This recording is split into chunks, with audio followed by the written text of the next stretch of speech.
Chris Gunzz here with John Molina, winner of the big fight Saturday night with Micky Bay. You're from Covina, California, John. What was it like growing up in Covina? Great community, great place to be raised. Love everyone out there. Definitely tight-knit, growing up through the district and the Charter Unified School District, and teachers that I had through junior high, through high school are still I still keep in contact with now, and we all hang out as men, as opposed to being a teacher and a student when we were kids. Tell me about the Molina household. Who was in it, and what was that like? During the fight, or as of right now? As a kid growing up. Kid growing up, two older sisters, my father and my mom. My dad was a hardworking guy. Worked a lot of hours to give us everything that we needed. Was in every sport under the sun. One of those triple ADD hyperactive kids, so to kind of rebound that, along from being spanked, they put me in sports, so it worked out well. Now, your father and your grandfather boxed, but you got a late start. I know you wrestled and you did track and field, and you even pole vaulted. Being that your father and grandfather boxed, why did you choose wrestling, pole vaulting, and track and field, even though you were a boxing fan at a young age? I always did mix it up in the garage, train with my father, do a few things, but boxing was always my first love, if you will. It was something I enjoyed. I grew up in it, with all the archives of the fights and whatnot, and I just loved that one-on-one competition. I always felt that I was 100% stronger than any guy my size. And I love team sports, but I love the fact, wrestling and boxing, these are, yourself out there. And, if you lose at the end of the day, it's yourself. And when you win, it's yourself that's lifted up through the fight, through the match, or what have you. But boxing is always my first love. I love the one-on-one competition, and I love the strength that I possess, especially in my weight division. Yeah. How old were you when you first tried? You said how you worked with your father at a young age and you mixed it up a little bit, but how old were you when you first thought about going to a gym yourself? I was 17 years old, and we decided to pick up the sports, and we went in there, and I told my dad this is what I wanted to do, and we went full force with it, and a few years later, here we are. Sitting, in the top 5 in the world in the lightweight division with an impressive victory over Micky Bay, and everything's I've been blessed up until this point. People have fallen in love with my courageousness, the way I fight, my heart, and my fighting style is very fan friendly. What'd your dad say when you told him you were considering getting into the sport? He backed me 110%. We had a conversation. Actually, outside, I remember we got into a typical father-son. I believe I was 17, just graduated high school, and he says, I got to figure out what I'm going to do because I'm at home. You don't want your kids just lying around at home. Once you're an adult, an official adult, 18 was right around the corner, and I told him what I wanted to do, and I was going to go down to the local gym, figure this out. And he decided to go with me, and he's been with me ever since, and he's backed me 110%. I believe somewhere down the line we had a conversation where we got into it one time, and he said, I hate to break it to you, but that boxing gym of yours is, it's 1 in a million, so you better figure out what you want to do real quick. And then when I signed my first biggest contract, and we were celebrating, I took a look over at him and said, I guess that 1 in a million hit, huh? And he said, I was just mad at you. It's a father-son conversation. I said, yeah, I'm just giving you a hard time, Pops. Just giving you a hard time. And it's been an upswing ever since. Yeah. When you first went to the gym, were you good right away? When I first went to the gym, I was strong. I was game, what they call gameness. To this day, I'm not your typical cookie cutter fighter in the perspective of the technique. I'm not your greatest technician. I'm more of a blood and guts kind of guy. But of course, I was strong and able to dominate all these guys with the extensive amateur career because of my strength and my willingness to exchange and go out there and fight.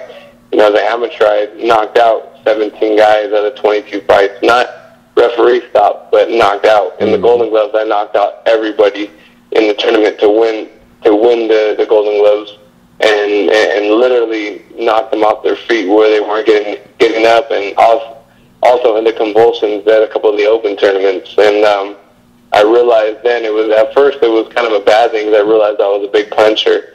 So I would go in there relying on my punch. Well, in the amateur game, that's not there's only 3 rounds or 4 rounds to get it done in. 4 2-minute rounds. Yeah.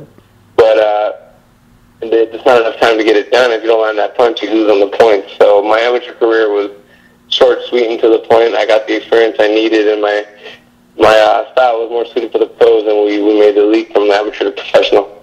Yeah, and you said you were 22-2 with 17 knockouts. That's a real good record, and a real high knockout ratio for people wearing headgears and bigger gloves. You were chosen as the best boxer in the 2002-2003 California Golden Gloves. How'd that feel? That was a great feeling, to be able to and beat guys 150, 200 fights, guys that were highly touted as the amateurs that were going to go and do something to the game, and to be able to beat them and then win my first national title. Given I went into my first national tournament in the open division, only 10 fights. I believe it's 10 fights where you fight in the open. I went in and I won the national title. And a funny thing was the person who gave me my title bout, which was the biggest thing up in my life at that point, was Diego Corrales. God rest his soul. He was the one that gave me my first national title, which that was a huge experience. I mean, I was in awe being in there with Diego Corrales, and little did we know that we'd have the same trainer, and I'd have a dramatic finish in the end of my last fight. I don't want to call it similar, because Diego Corrales was in a war, and that fight was fight of the century. But same trainer, come from behind victory, and those are the things that are similar. And I just thought it would be ironic that he was the first one to give me my national title. Yeah, that is ironic. That is, and you could be compared to him. A lot of comparisons people bring up Arturo Gatti, but Diego Corrales is very similar. It's incredible. I believe his heart, the way he comes forward. We definitely have a different delivery system. I believe his delivery is bar none one of the best. What I mean by delivery is the way he throws his punches are very crisp, short, and accurate. But our heart, our determination, our will to fight, and our coming forward are that of the same page. Yeah, and you also won the California Diamond Belt title, and in 2000 you won the Blue and Gold National Championship. That's huge out in California. What made you decide to turn pro when you did? I had lost the qualifying round to go to Colorado Springs for the Olympics that year that I was going to turn pro. And I lost by points, obviously, but up until that, I had beat the guy to get into the championship, who was the it guy. I think he had a couple hundred fights, and I beat him pretty decisively, and it worked out well. But I lost the other fight going in to be the one to go to Colorado Springs and be able to go. And I knew then that my style was more suited for the pros. I had to sit down with the guy that I was working with, Ben Lair, a great trainer, a local legend, still in the pro game now. I can't say enough good things about Ben Lair.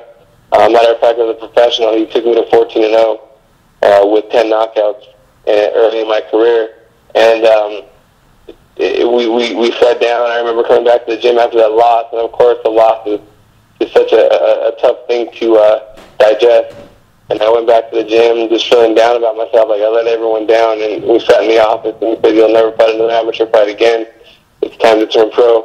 And that was, to me, it was such an exciting feeling. And then my first pro fight, oh man, that was to be with the little gloves, no headgear, wide open. I sold out the crowd. It was actually why my popularity grew so fast, because I was sponsored by the Teamsters, and I had more ticket sales in the main event. And in the beginning, it's all about ticket sales, and right away it caught like wildfire, especially with my style. The fans enjoyed it, and I railed off a lot of knockouts, and they enjoyed that kill or be killed style, and it was all history from there. Yeah. Do you remember the name of the guy you beat in your first fight? Yeah, his name was Lester Belmontes. He had about 4 fights. Of course, a lopsided record, but very cagey.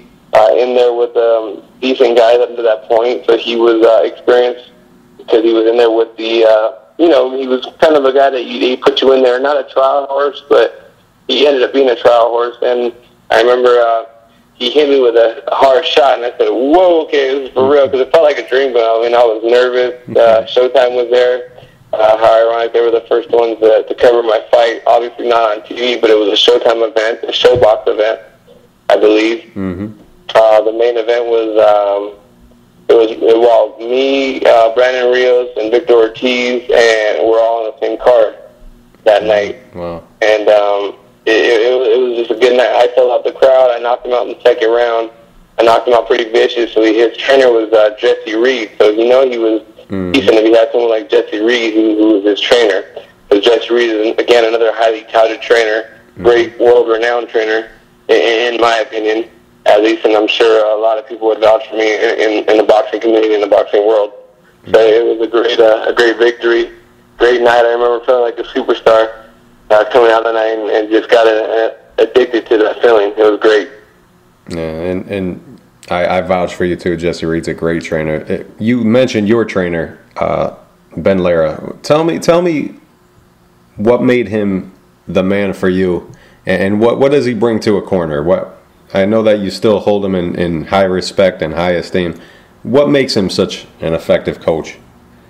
Ben Lara, he's been in the game since the beginning of boxing, I believe. I mean, he had Arturo Frias, he had Lupe Aquino. He's worked with some great fighters right now. He works with Gennady Golovkin, Triple G. Mm-hmm. He's not the head trainer, but he's on the team. And just a great eye that he has in there, the basics that he teaches, the way he teaches boxing. He was a local legend. I ended up on his doorstep. We had a meeting, sat behind closed doors, shook hands, and it was all she wrote. Just such a calm voice in there, a very trustworthy voice, and just can decipher another man's style rather quickly. Just a very smart, intelligent trainer. And he was an ex-fighter himself, so it's not like, he never been in a fight in his life, so he knows what to expect. He knows about the weight loss. He knows about all the outside disruptions that can come into a career, and just a good, respectful man that can guide you in and out of the ring. So, Ben Lara is, in my eyes, one of the great trainers. Yeah, and after winning that pro debut and after getting 5 more wins under your belt with just one going the distance, you fight in a pretty big card. Jorge Arce headlined. He fought Julio Lair, and Kelly Pavlik fought Jose Luis Zertucci. I remember that fight. It was on HBO. You didn't waste much time in your fight. What do you remember about your night with Rudy Paz? Rudy Paz, my first night on the big stage, turned out the crowd again.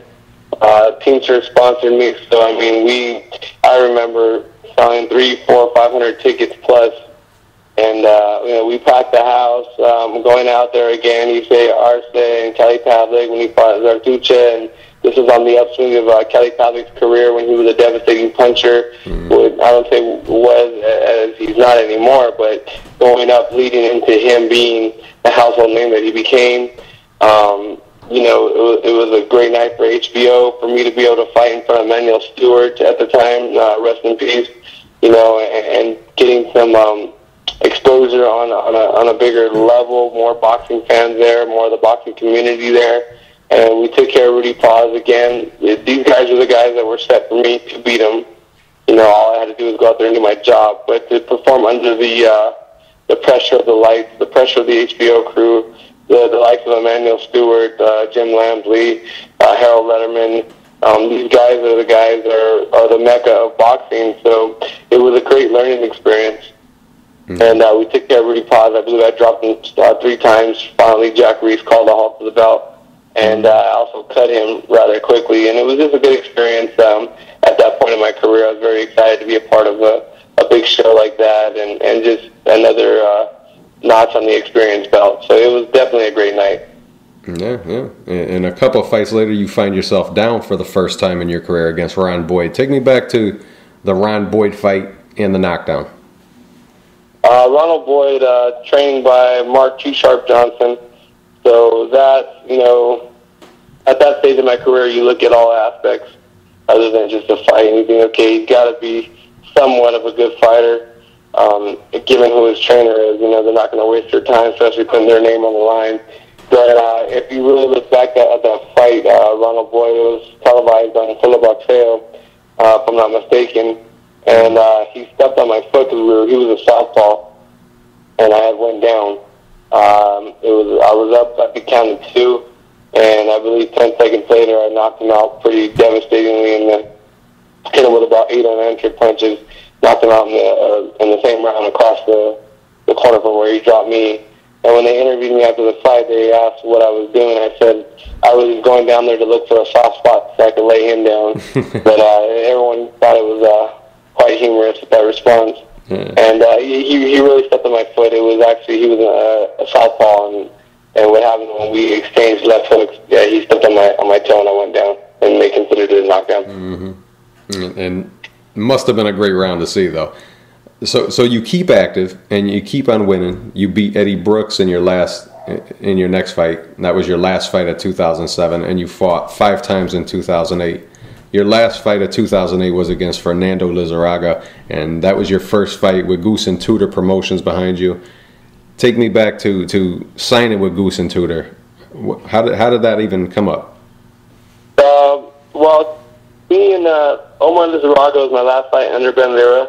I don't know if that's how you word it. My first fight with Goose and Tudor Promotion was Joshua Alate from down in Africa. Yep. Omar Figueroa was a tough guy. He had been in there with some great names, fought for a world title, at one point world title contender. We ended up stopping him in the 5th round, if I'm not mistaken. And it was a good learning experience. Tough fight. It was a tough fight for me, but with the ref stopped, I cut him pretty viciously, and they stopped it on a TKO. And it was I won the inaugural San Manuel belt, which was kind of cool at that point. Any belt in your career, you're pretty excited about. Yeah. And it was a good learning experience. And then shortly after, we made the change to Joe Goosen, whom I've known in the past, and he was willing, ready, and able to take me on. And Goosen Tudor had offered me a deal. We signed December of 2008. My first fight under that was my first national television spot, which had been on Showbox. I remember because another guy, rest in peace, Nick Charles, and Steve Barnett called that fight with Joshua Alati, who I actually knocked him out twice in one round. I hit him with a devastating body shot. He was down for about 5 minutes. The ref made the mistake, called it a low blow, got back up, and I hit him in the same exact spot. I believe I broke his ribs and knocked him out again, and that was like shooting out of a rocket. From there, I went to number 2 in the world in the lightweight division, and been making noise ever since. And you talked about your first trainer, Ben Lira. Talk about what makes Joe Goosen. What did he bring to the table, and why is he so effective as a trainer? He's just a meat and potato kind of guy. Grind. His intellect in the ring is bar none one of the best. He is very calm, a voice that me and him have grown in and out of the ring. A lot of people calling us the Ross and Rachel of the boxing community from friends, given the fact that we've been on again, off again for 3 times in our past years that we've been together. Outside of the ring, we've been best of friends. Inside of the ring, it's a work relationship in the perspective that he's someone I respect. I believe in the boxing world, if you have a trainer that's your friend that you want to hang out and go have a beer with, it could be detrimental to your career given the fact that you don't respect them. When Joe says it's time to work, it's time to work, and I respect him. He's had a lot of great fighters. He's had a lot of great fighters of my stature, 5'10" and a half, long reach, big, hard punchers. He knows how to work with me, and he knows how to get the best out of me, as you guys seen Friday night against Micky Bay. Yeah, and you mentioned your win over Archuleta and Efrain Hinojosa. That Hinojosa fight was on the big Staples Center card with Vitaly Klitschko and Chris Arreola. What was it like fighting on that card? Was it any more nerve-wracking? It was a great experience. Nerve-wracking, but I was the opening card on the HBO International, which all over the world they were able to watch the fight, so it was definitely a good exposure. Hinojosa had just went 8 rounds, if I'm not mistaken, with Robert Guerrero, and the only reason why they stopped the fight is because he hurt his arm. And again, styles make fights because, Hinojosa went 7 rounds with Guerrero, but I knocked him out in 33 seconds, if I'm not mistaken, or maybe a little longer than that, but I knocked him out pretty viciously on the big stage, and it was a great night for me. So it was definitely a learning experience. By this time, I'm building some steam, and I catapult myself to a force to be reckoned with in the lightweight division. Yeah, and it brought you to 18-0, and you step in the ring with Martin Honorio. That was for the NABF lightweight title and the WBO, NABO lightweight title. Take me back to that night. What went wrong in that fight?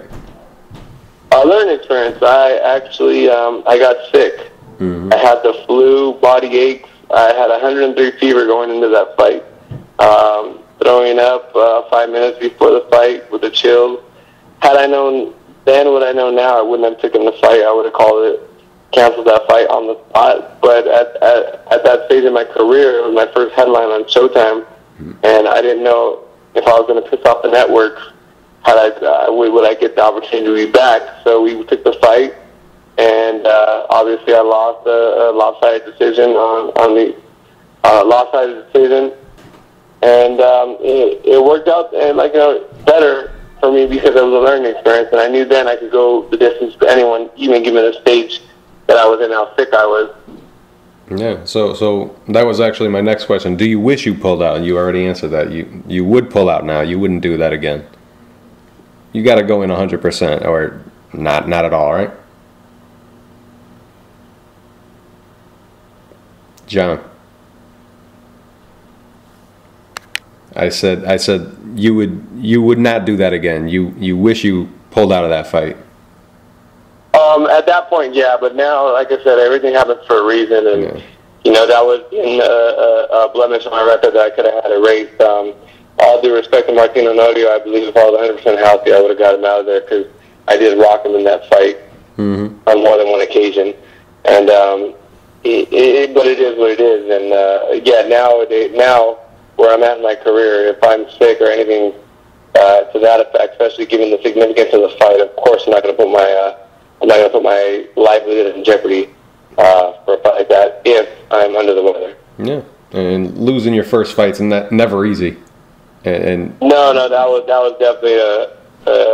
definitely a tough blow, a tough pill to swallow. Even though I was sick, and everyone knows I was sick, that was on my team, people that were close to me.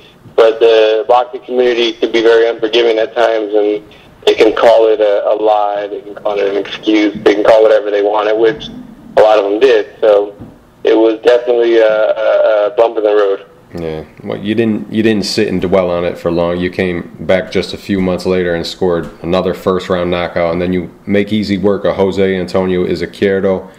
Then your fight with Hank Lundy was unforgettable. I'll never forget that fight. We become accustomed to you fighting that way now, but that was like the first time that we saw it from you. The only way to describe it is Gotti-like, and maybe on the West Coast you hear Diego Corrales' name more than Gotti, but here on the East Coast we refer to fights like that, and it brings back memories of Arturo Gotti. What did being down on the scorecards like that, what is it in you that makes you never give up hope and fight to the end like that? When some other people, normal people, get out of it mentally and stuff, what do you have different where you believe in yourself to the end? I know I'm one of the hardest punchers in the world, especially at lightweight division.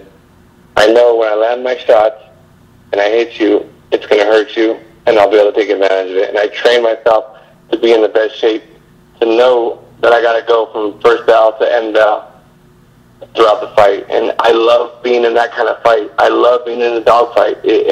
Call me crazy, call me whatever you want, but I love being in an all-out war.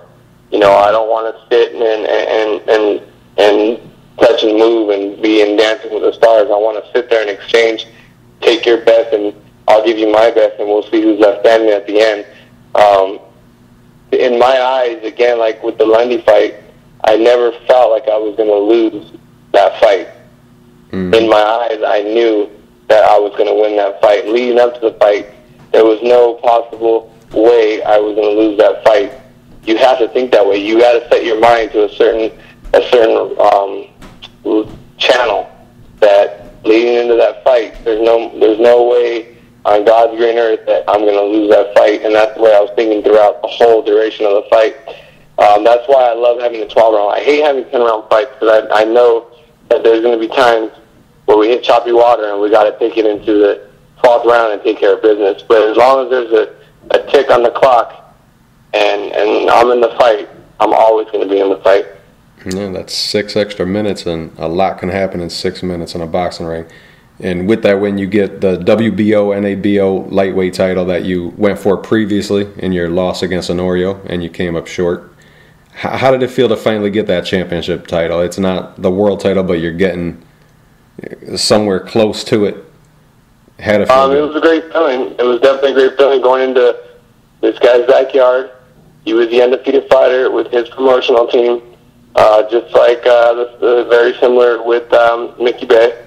The guy was, Hank Lundy to this day is the only guy that I really had ill feelings towards after the fight. We kind of patched it up for 2 seconds, finally years later, but he was the only guy that was very arrogant, very cocky. Everyone should be cocky, but to be arrogant is one. To be cocky is one thing, but to be arrogant is a completely other thing. And he was very arrogant, and he had to eat a lot of crow because of that.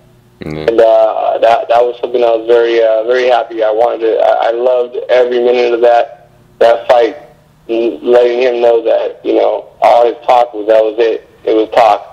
This wasn't a debate. This wasn't we weren't on a debate team. We were fighting, so it worked out really well. And that fight with Lundy was in July of 2010. Your next fight was almost a year later against Alejandro Rodriguez. Why'd you take off so much time after the big win against Lundy? I was in a lot of court deals. We went into arbitration for my contract. There was a lot of things that were going on that, of course, boxing is a business, and there was a lot of things that were going on behind the scenes, a lot of litigations that we had to overcome. That was another fight and experience that I had to put a notch on my belt with, and it worked out well. And we got past it, and we're still working together as of right now. Yeah, and you beat Rodriguez in that fight, and less than a month later you beat Robert Frankel, and then you were off for like almost another full year. Was it the same problem, same situation going on? Yeah, same situation, legal litigation. It really did a number on me to have that time off, ring rust. Yeah. I'm the type of fighter that needs to stay active. I'm the type of fighter that needs to be in the ring fighting, given my style. And that really did a number on me, and it took some time to kind of catch my stride again. And obviously, as I'm sure we're going in that direction, leading up to the DeMarco fight, there was a lot to do with inactivity. That was my second fight in over a year, and it is what it is. It's a learning experience. Now I can look past that fight and say I'm a better fighter because of that short 44-second fight. But, I wouldn't change anything. I wouldn't change anything in my career right now because of the fact that everything happens for a reason. Yeah, when you come in with rust, though, there's always a fear of a slow start where your timing might be off, but you didn't have time to shake off the rust. He came right out and came at you. What do you remember about that fight? And did you feel rusty? Did you know you were going to be rusty in that fight? There was a lot to digest for that fight. I don't feel I was hurt. I was obviously, he caught me with the shot, and people know my style of fight. I have a great chin. I don't know if people, I think from that fight people said I had a glass chin, but if I had a glass chin, I should have been knocked out 26 times instead of having 26 victories. Because my style of fighting is not that to be the most elusive, as you both know, as you know. Yeah. So my chin is very durable. Yeah. Giving up that fight, he did wobble my legs. But in that corner, the reason why I didn't take a knee is because I didn't feel like I was hurt to take a knee, and that was lack of inexperience. Mm-hmm. So lack of experience, actually. And that's the reason why I didn't take the knee. Jack Reese did what he had to do, called stoppage on that fight. But the beauty of it, if you look back in this point in my career, I've never been knocked out. I've never lost consciousness in that ring. Mm-hmm. You know, I have a really durable chin. He didn't knock me out. It was, of course, a technical knockout because they had to stop. But I've never lost consciousness. If you see, I was coherent after the fight, asking why they stopped the fight. If anything, it should have been a standing 8 count because my butt was on the ropes. Rule states that if any part of your body goes outside the ring, it's deemed a mandatory 8 count. So there was a lot of mistakes made in that fight, but again, it was a learning experience. Yeah, was it hard to get over mentally? Because you know how boxing can be, the boxing industry can be fickle like that, and they can take one loss and chalk it up that you're a complete bum and never give you another chance. How hard of a pill was that to swallow, losing a fight like that, and the way the media was talking about you?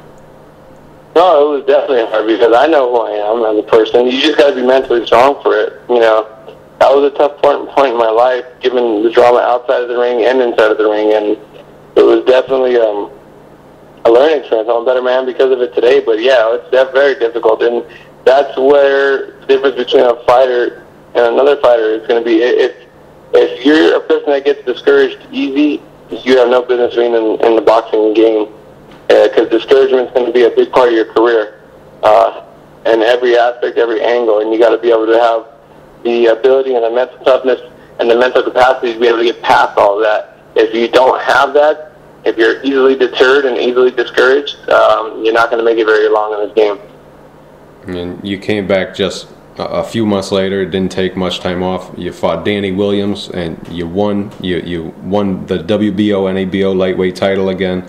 So you're back on the winning track. Was that the first fight you had with Robert Garcia in your corner? Yeah, first fight with Robert Garcia, yes. Now, he trains tons of world champions and has a lot of success. What did you think when you went into the Robert Garcia Boxing Academy? Did you find that he had enough time to spend with you, being that he trained so many other guys? He definitely has his hands full. Yeah. Robert taught me a lot because he's a smart fighter, smart trainer, trainer of the year for good reason. And you know, it was the reason why I'm no longer with Robert is it came down to location. You know, I just had a baby girl; she's 8 months now, and to be away from the family that long for those camps, it really started to take its toll. You know, my wife's a young mother. My wife's only 27, and there was a lot of outside drama going on with the family. That we had just recently went through. So I needed to be, as a father and as a man of my marriage and my relationship, I had to be there to be that strong point, which that I am for the family. So that was pretty much what it came down to. It was not a lack of what Robert did or didn't have. It was a matter of location. And he's a great trainer. What makes Robert so good at what he does? I mean, you only were in one camp with him, really, but what did you get from that one camp and being in that gym and that atmosphere? What makes him so good? Everyone there it's a community. Everyone there is really good. There's Donald from Cecilio to Art to Cocina to everyone out there that helps out. Because Robert is, of course, the name, the face to everything there. But he has a bunch of his guys that he delegates a lot of the work out to. And these guys are great trainers that all helped out. And Robert is so good because he knows the game. He was raised in a boxing family. He was an ex-world champion himself. His brother Micky was a great champion. His other brother Danny was another great trainer. Just a boxing family who has made themselves known. Their boxing royalty only second to, I believe, the Mayweathers. And you know, he knows the ins and outs of the ring. He knows what a fighter feels like to make weight, and that's that's priceless. To have a trainer be able to know and have lived to be in the shoes that you're walking as a fighter, that's very helpful because he knows the ins and outs and he knows what to do with the cross-term bridges. So Robert's very intelligent, and it's obviously showed because he's got great champions with him, and a lot of people are knocking on his doors. Even in the time that I've been there, I mean, I physically had to see Robert turn away fighters because of the fact that he's so busy. Yeah, works with everybody, little kids and women. Yeah, you name it. And he makes time for everybody. Yeah, he's got a successful business going out there. Plus, he has Rios and Donaire and Maidana, and just name he had Kelly Pavlik, and now he has Rubio, who's the #1 contender in the WBC. Yep. A lot of these guys, are going there for Robert's intellect, his knowledge, and what he comes and brings to the table as a trainer. So hats off to Robert Garcia. He's definitely one of the best trainers in the world today. Yeah, were you able to have a conversation with Brandon Rios at all? I'm sure he was around. You were scheduled to fight him. Brandon's a good guy. Good, we joke in the gym. Very down to earth. Likes to break up the monotony sometimes, and keeps everything real fun and games. But works hard when it's time to work hard. And he's definitely got a lot in front of him against Pacquiao coming up. But the way Brandon works and the way he doesn't show it, but he's all about hard work. He does play a lot, but he definitely puts in the hard work. And I'm excited to watch that fight between him and Pacquiao. I think it's the right time for Brandon, and God willing, everything goes well for him. So you're picking Brandon in that fight? I'm not saying I'm picking Brandon. I'm saying I'm picking the fans, because they're going to get a treat that night. Yeah, I'm actually picking Brandon. I'm picking Brandon. No, I don't see why Brandon can't win. His heart is as big as they come. Yeah. His punch is there, and the way he fights is very entertaining. So I think it's going to be a very intriguing fight. And it depends on what Pacquiao shows up. It could be the Pacquiao that is, older, and maybe this is it for him. But you remember one thing in that Marquez fight, which I'm very happy that Marquez won. But Pacquiao did not let it too bad leading up into the point where he got knocked out. Yeah. So it was definitely a good fight, and I think stylistically it's going to be very intriguing to see who comes out on top. But I'm not siding with one or the other. I think the true winner is going to be the fans. Yeah. So it came down to location. You had a baby daughter that you wanted to be around and be close to. Your wife, you're married, right? Yes. Young mother. So you wanted to be around. How's your relationship now after you went back with Joe Goosen? Is it the same as it was before? Or is it's always been the same, always strong. Me and Joe, like I said, even when we're working together, out of the ring, we talk on a daily basis about life, about everything under the sun. Joe's like a mentor, other than a trainer. He's definitely just an all-around good guy who's, I don't want to put Joe's age out there, but, he's been through life experiences, so he's a good guy to have in your corner in every aspect of life, not just boxing. I don't think Joe cares. Joe always looks the same, and he's still got a full head of hair. I don't think he cares.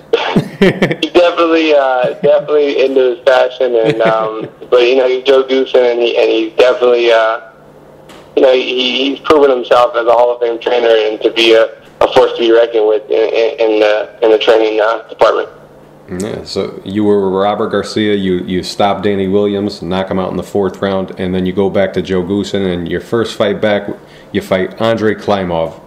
Tell me about that fight. It was a close fight. That fight I was with Robert Garcia, with Andre Klimov. Definitely a close fight, but I was not in shape. Oh, okay. Which I'll never do that to myself again. I wasn't ready to go the distance. I had about 4 rounds in me, and obviously fell short in that fight. And given that point, as you said, the boxing community could be very unforgiving at times.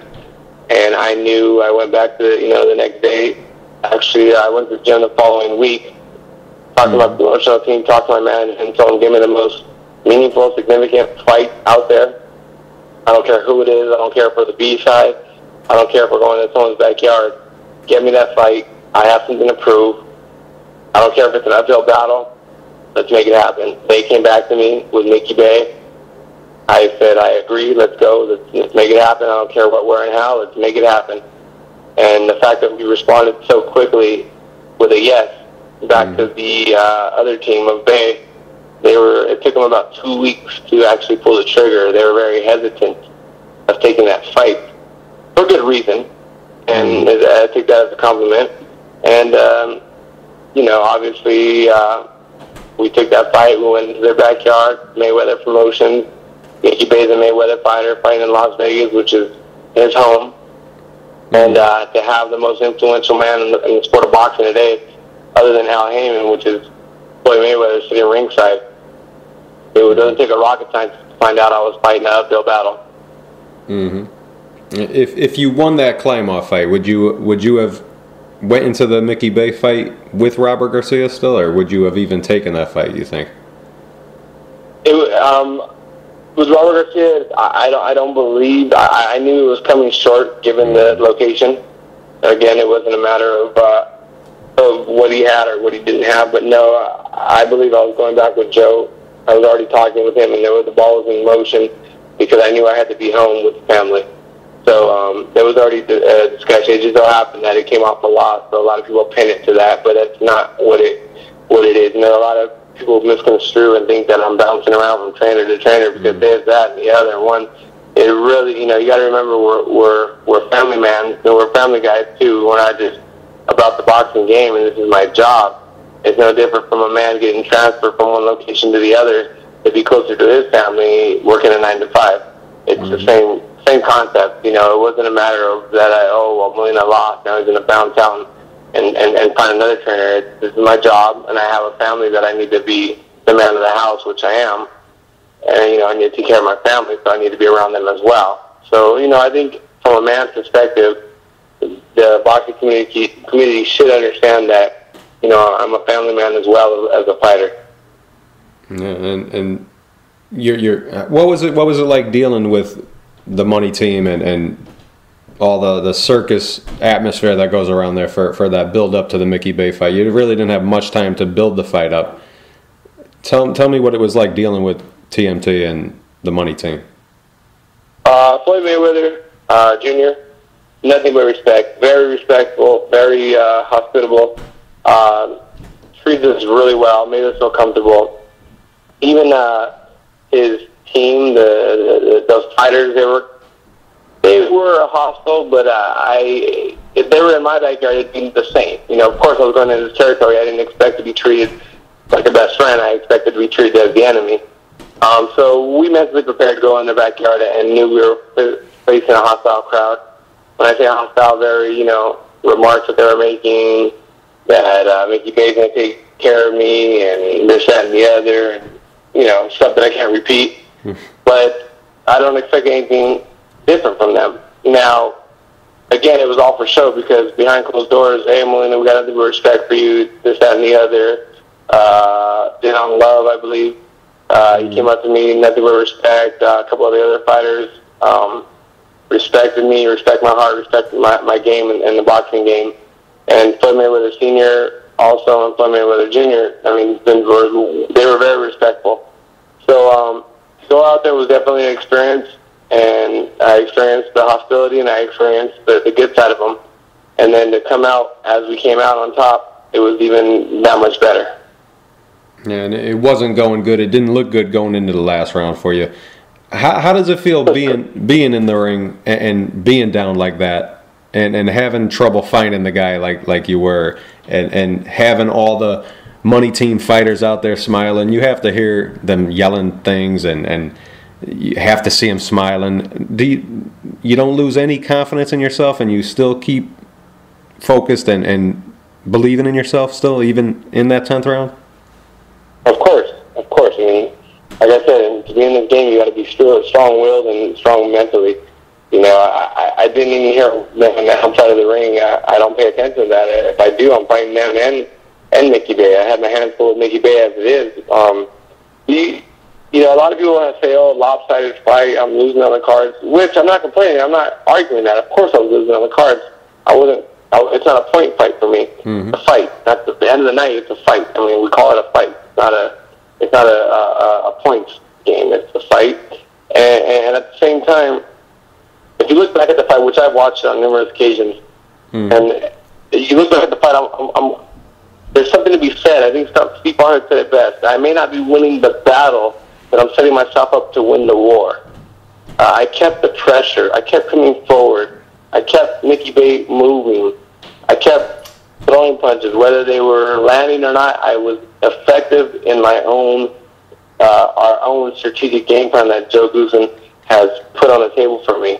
And it just so happened to capitalize on it in the 10th round. Now, in the beginning of the 10th round, he hit me with a really good body shot. Not good enough to stop me, obviously, but good enough to I stopped the shot, and I saw his confidence starting to change. He started challenging me a little bit more towards the end, and call it what you want, but I wanted him to challenge me because we know I wasn't going to be able to touch him as he kept running around and bouncing around and dipping and diving and slipping and going every which way. We knew I wasn't going to be able to touch him that way. We saw 9 rounds of it, and I was getting to him, but not the way I wanted to get to him. So I needed him to build that confidence to start challenging me more so you can engage me, and he did it, and it was to his demise. So it worked out well. I don't recommend everyone doing it, but I needed him to build his confidence, and he did in that final round. I mean, I think he even saluted Floyd Mayweather like, I got him. I got this kid. I'm gonna take him out. And then he felt my left hook, and he never really woke up after that left hook. Yeah, and being a puncher, you know what it feels like when you hurt someone, and you know what it feels like when people usually drop after you hit them. So when did you feel like you had him? Did you know he was going after you landed that left hook? If you look at the 8th round, I hit him towards the end of the 8th round. I hit him with a hard left hook to the body. Towards the end of the round, he started stretching down and bending. He was trying to turn it off, and I hurt him. I hurt him bad. Left hook to the body. I know I hurt him because he grunted and made a noise like you wouldn't believe. And if you watch back at the telecast and look back at the fight, towards that 8th round, he's stretching. He's trying to walk it off. He was definitely hurt. Yeah. And I knew I had him coming in. I knew he was susceptible to the left hook because he loves the left hook. He tries to throw it a pop shot left hook all the time, but he drops his right hand a lot when he throws that left hook. Mm-hmm. That was going to be a punch to get him with, and we worked on that little 4-inch left hook with the heavy bag, with the double end bag, on specifically for this fight. Excuse me. And when I caught him with that left hook, if you watch back, it didn't look as hard as it was if you watch back in slow motion. It really rocked him. When I hit him, I felt his body weight fall on me effortlessly, like a dead weight. And I said, okay, he's hurt. And that's when I said, okay, it's now or never. And the punches were flailing and looking wild because he was trying to grab a hold of me. I didn't want him to, so I was kind of pushing him off of my arm at the same time, throwing my punches. And we caught him. I give him credit for standing up. Some of those punches that I landed were definitely pretty hard, but the cobwebs were there. He was out of his feet. If he was coherent, he would have known, okay, there's only so much time in the fight. Let me take a knee. I'll take the 10-8 and win the fight. And he couldn't do that. He couldn't even grab me. He didn't know where he was at. At the end of the fight, he was saying, I got robbed. Wait, what happened? Yeah. What happened? I got robbed. Wait, what happened? And you could see his guy explaining to his ear, we lost the fight. Wait, I got robbed. What happened? I mean, on 4 occasions, he said it. Yeah. And I even walked over to, hey, good fight. Oh, nah, that wasn't a good fight. No, he didn't even know what to say at that point. And, he just got caught. I landed some good punches, and I believe Draculich did the right thing by stopping it because there was over a minute. There was a minute left, some seconds left, and he was helpless, not keeping his hands up, and I was getting ready to unload more shots on him. Yeah, and maybe he'll learn the same lesson you learned against DeMarco. Yeah, take a knee. Absolutely. But there's a difference. DeMarco fight, I wasn't hurt. Yeah. It was my ignorance for not taking a knee. Mm-hmm. I was completely coherent during that whole barrage of punches where he landed only like 2 or 3 on me because I was covering up. On this fight, he had the cobwebs. He couldn't take a knee. Even if he wanted to, he couldn't relay the message from his brain to his leg to say, hey, take a knee, because he was hurt. He was definitely hurt in that fight. Yeah, he didn't know what was going on, so I guess. He had no idea. I mean, that was the difference. Yep. Definitely an experience to learning experience, but at the same time, if you can't make the connection from your brain to your legs and say take a knee so I can win the fight, because you're out on your feet, which he was, that was, I mean, he definitely learned, but that's like saying, okay, don't get hit with the big left hook. Yeah. Well, you could tell everyone that, but if you go water skiing, you're going to get wet. That's right. See that? Point taken, John. I understand. I agree with you. Same thing will happen next time if you can't think. You know? Not much. Yeah, exactly. Like people always say, hey, if I was 6 foot tall, I'd be 6 foot tall. Yeah. Would you say that was the best feeling you ever had in a boxing ring? I mean, it was a big fight. You were elevated to the main event. When the what was the fight? Who got injured? Ishe Smith and Carlos Molina for their world title. Yeah, Ishe got caught. So you got elevated to the main event. You win a huge fight card with all the money team already celebrating the win. Was that the best feeling you ever had in a fight? Well, of course, it was a great feeling. It was definitely a redemption from the loss, a catapult for my name, a catapult for my career, for my family, and an enjoyable weekend in Vegas. You know, I was able to sleep easy that night because it was going to be a long weekend in Vegas had I not come out on top for that fight. You know, and it was definitely, I wouldn't say a crossroads fight. Given the boxing community, of course, they called it a crossroads fight, but it was definitely, there was a point that needed to be proven that night, and I think we capitalized and proved a great point. And believe it or not, the fans, oh my God, they're amazing. They've been responding to this fight tenfold, that I'm an inspiration to them, and I love it. I'm blessed to be in that position, to be able to be an inspiration given the way I fight, my style of fighting, and that's why I'm here. I love to do that. You know, and the fans, of course, follow me on Twitter at John Molina Jr. 135, and I respond back to them, and they enjoy that, sending me fan mail, sending me stuff that's going on in their lives, and for however they're doing it, they're comparing that fight to their lives and how they can overcome anything. So I'm very blessed to be in that position, and everything happens for a reason. I believe there's a big guy upstairs orchestrating this for me. Yeah, you definitely got a lot of fans after that fight, a lot more fans. You already had a lot, but now you got a lot more. You have so much going for you, so much momentum. What do you think of the... I mean, you ruined Floyd Mayweather's dreams that night. What do you think of his fight coming up with Canelo? Floyd Mayweather is Floyd Mayweather. You can't bet against him. Mm-hmm. You know, he's undefeated. He is the best of our era, hands down. He proved his beard to me when Shane Mosley cracked him with that right hand in the second round of that fight. And Shane Mosley has one of the best right hands you've ever seen. I believe even in his older age. Mm-hmm. And when I thought, okay, this is it. Floyd's going to get dropped right here after that right hand, and he shook it off and continued to do his game plan. So Floyd, you can't bet against him. I think Canelo is a good opponent, the right opponent, and I think Floyd's going to do what he does best, and that's come out on top. I'm just glad that when I faced Floyd Mayweather as a promotional team, I was the one to give him his first loss as a promoter. Yeah.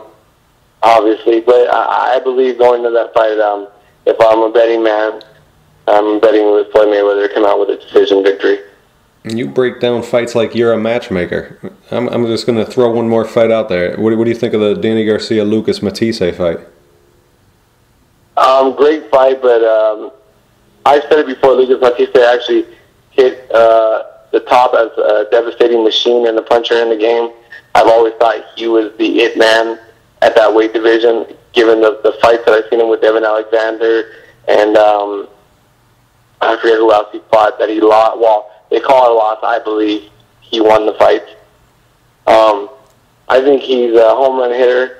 He reminds me a lot of one of my favorite fighters, which is Costa Tszyu. Mm-hmm. And I believe Lucas Matisse is going to make it should be about, by the 6th round, I believe Matisse should get him out of there.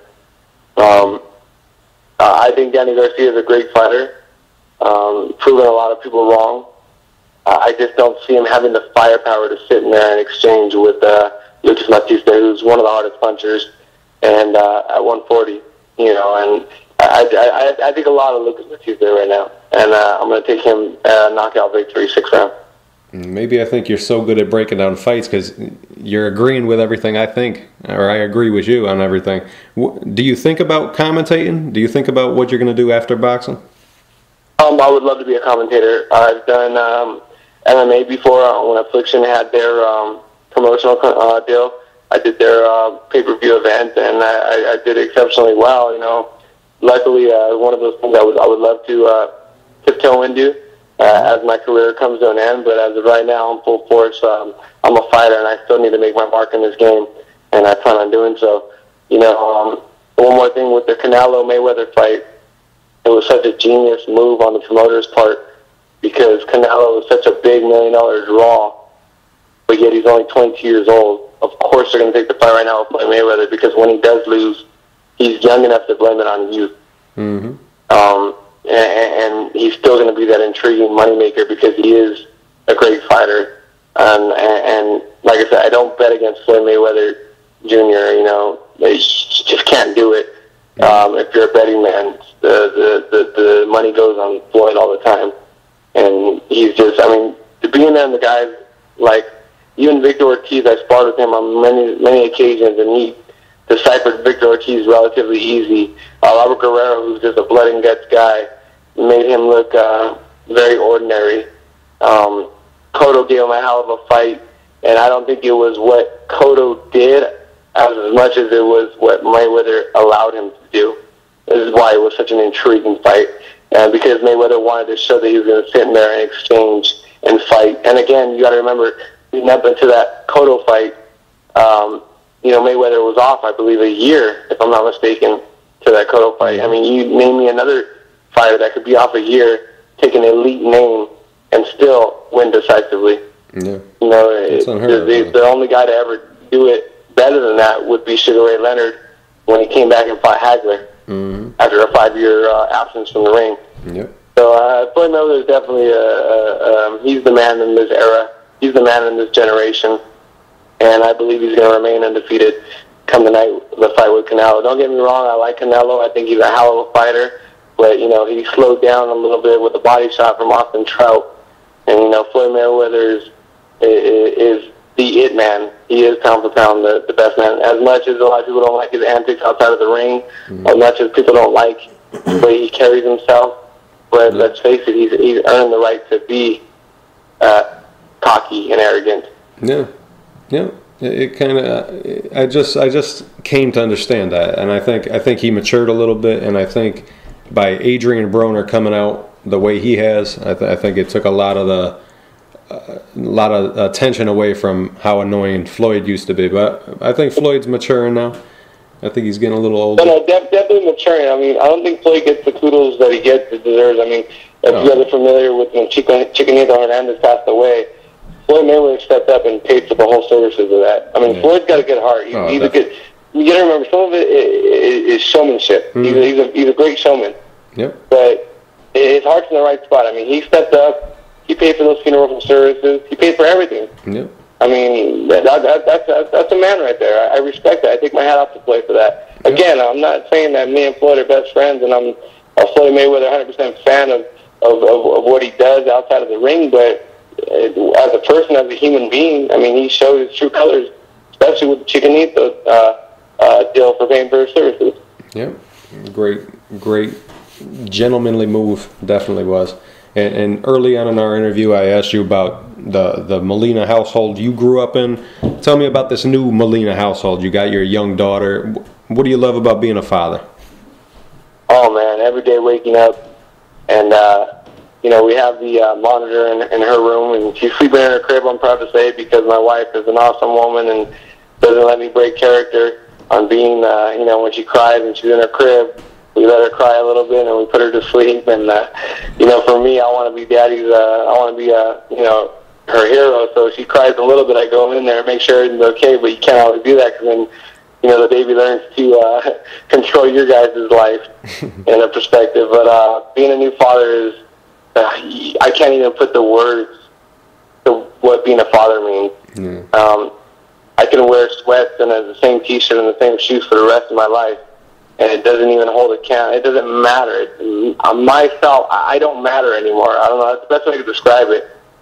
I can go without as long as my family has. And I never understood the concept of that. You know, the best way to put it in words, and you know, I was having a conversation with somebody, and they said, you know, they were trying to tell me what unconditional love means. And I've heard it in, you know, Boyz II Men songs and Brian McKnight songs, and I've heard it in every love song, unconditional. And I said, oh, I know what unconditional love. I love my wife, you know, unconditionally. And it was even my father-in-law said, well, wait a minute. Yeah. And Netta, which is my wife, you guys could get in a fight. You could say, man, forget her. I'm pissed off. I'm going to go out for, you know, I'm going to go have a drink somewhere. That's a conditional love. Yeah. The love for your child. When she was born, I saw my baby and I held her for the first time. The light bulb went off, and I realized what unconditional love means. I will die in a second for that child. I wouldn't even question it. I mean, even this morning, I'm holding her, and I was holding her this morning as she woke up, and I'm giving her a hug, and she's cuddling with me. And even when no one's around, I'm thinking in my head, man, I love this little girl. I love her above and beyond. I can't even put it into words. I don't think words can even describe the love a father has for a child. It's a feeling that I pray that every man and every woman gets to go through and experience, because that's what life is about right there, man. I mean, life is about your child experiencing life and growing up, and I want to give that little girl everything she's ever wanted. And man, I'm excited to be a father. I'm excited it actually fuels the fire to be a better fighter because of that little girl. And she's on my shorts every fight. Her name is Raina Faye, a beautiful little girl. My wife's Persian, 100% Persian. Her family's from Iran. She's first generation. My wife speaks Farsi and English. And my daughter is, we call her a Persican. Half Persian, half Mexican, and she's a firecracker, and she's got daddy's personality, man. She's all over the place already. Wow, man. Well, congratulations on everything, man, and I could feel the love coming from you. I could feel it, man. I wish you a lot of luck with it. And I know you're already her hero. You're the hero to a lot of other people's kids too. To a lesser extent, maybe, but your fans can follow you at John Molina 135 on Twitter, right? On Twitter, yeah, John Molina 135. Another thing I want to say is that you know, it's not all me. I have my wife Netta, who is definitely one of the strongest, if not the strongest person I've ever met in my life, and why she's such a great partner in every aspect of life, from the fight game to supporting me in that perspective, to taking the reins and helping. You know, when I'm at camp, she's doing this thing alone, you know, with my little girl. You know, when I'm here, you know, my time off, I realize how hard it is.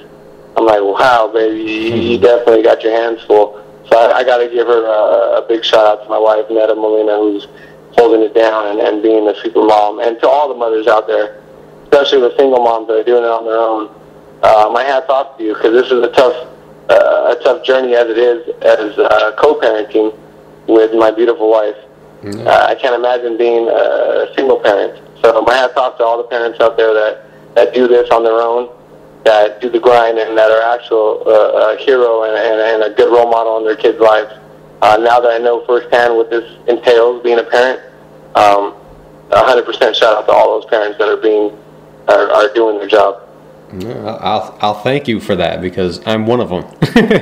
Awesome. So I know you just came off 2 strenuous camps. So go spend time with the Molina Queens. They're the Queen and the Princess. Appreciate your time, John. Can't wait to see you back in the ring. Thank you so much, guys. I'll see you soon.